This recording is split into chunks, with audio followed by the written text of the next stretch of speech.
Welcome to this new series.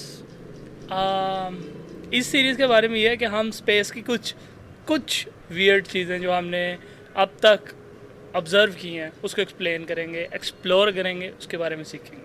ये पहली episode है, ये एस्ट्रॉयड के बारे में है जो हमारे करीबी सोलर सिस्टम के पास से आया है, और ये वाहिद ऐसा एस्ट्रॉयड है जो किसी और सोलर सिस्टम से आया है।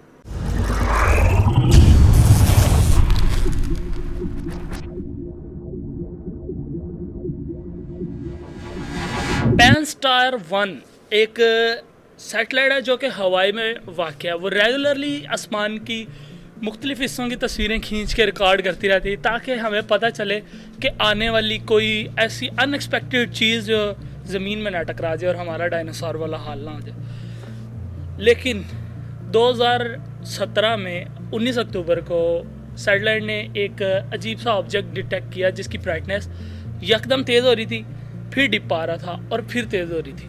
साइंसदान बड़े हैरान हुए कि ये क्या चीज़ है और ज़मीन के इतना करीब क्यों है, कैसे है, कहाँ से आई। जब वो ज़मीन की तरफ आ रहा था तब क्यों नहीं डिटेक्ट हुआ। अब इससे दो थ्योरीज निकलती हैं। ये जो ऑब्जेक्ट है ये या तो एक तरफ से चमकीला है और दूसरी तरफ से डाला है, या फिर एक लंबूतरा सा ऑब्जेक्ट है जो कि बहुत तेज़ी से घूम रहा है।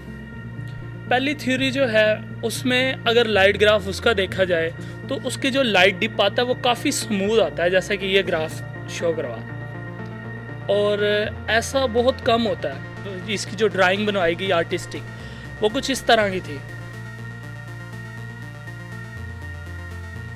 इसको चूँकि हवाई में दरियाफ्त किया गया तो इसका नाम रखने के लिए हवाईयन लिंग्विस्ट को बुलाया गया। उन्होंने सजेस्ट किया कि इसका नाम ओमुआमुआ रखा जाए, जिसका ट्रांसलेशन ये बनता है कि दूर से आने वाला पहला मुसाफिर।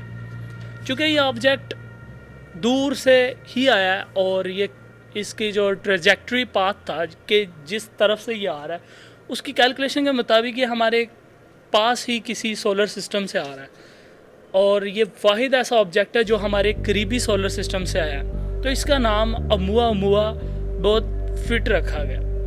अब इसको लेके आवाम के पास दो तीन थ्योरी थी। पहली तो ये कि इसमें एलियंस है। दूसरी, साइंसदानों को यही लगता था कि ये करीबी किसी सोलर सिस्टम जो अभी नया बन रहा है उसमें किसी दो बड़े ऑब्जेक्ट के कोलिजन्स की वजह से ये एक धमाके के साथ बहुत तेज़ रफ्तार में निकला है। और जो लोगों का कहना था वो ये कि इसमें एलियन है, ये एलियन कैप्सूल है और ये सोलर सेल है। सोलर सेल क्या होता है ये देख ले, ये रोशनी पे चलती है और ये जाई जाती है। लेकिन लोगों का, आपको पता है, हमने साइफाई एलिमेंट तो घुसाना आता है। अब लोग कहते थे इसके अंदर कैप्सूल में एलियंस मौजूद है। मैं चाहूँगा कि एलियन हो, काफ़ी साइंटिस्ट चाहेंगे कि एलियन हो। जिस दिन एलियन डिटेक्ट हुए वो भी बहुत बड़ा दिन होगा। नील डिग्रास टाइसन का भी यही कहना है कि वो भी यही कह रहे हैं कि मैं चाहता हूँ कि एलियन हो, और शायद हों भी। वो पूरे सोलर सिस्टम में से एलियन लाइफ फॉर्म को डिटेक्ट कर रहे हो जो कि इंटेलिजेंट हो। वो अर्थ के पास से इसलिए हो के गुजरे, उन्होंने डिटेक्ट किया कि यहाँ तो नहीं कोई इंटेलिजेंट लाइफ फॉर्म, वो रुके नहीं। क्यों? क्योंकि शायद उन्हें यहाँ कोई इंटेलिजेंट लाइफ फॉर्म मिली नहीं। And as always, thanks for watching. Next episode में हम बात करेंगे, एक मिनट, उतनी देर सब्सक्राइब और लाइक कर दो, मैं बताता हूँ। लो जी, नेक्स्ट एपिसोड है प्लैनेट 9 पे, जो कि कल परसों, हाँ परसों आएगी, 2 दिन बाद। सी यू लेटर। और यार ये बटन दबा दो सब्सक्राइब वाला, या पता नहीं इधर आ रहा होगा, किधर इधर कहीं आ रहा होगा।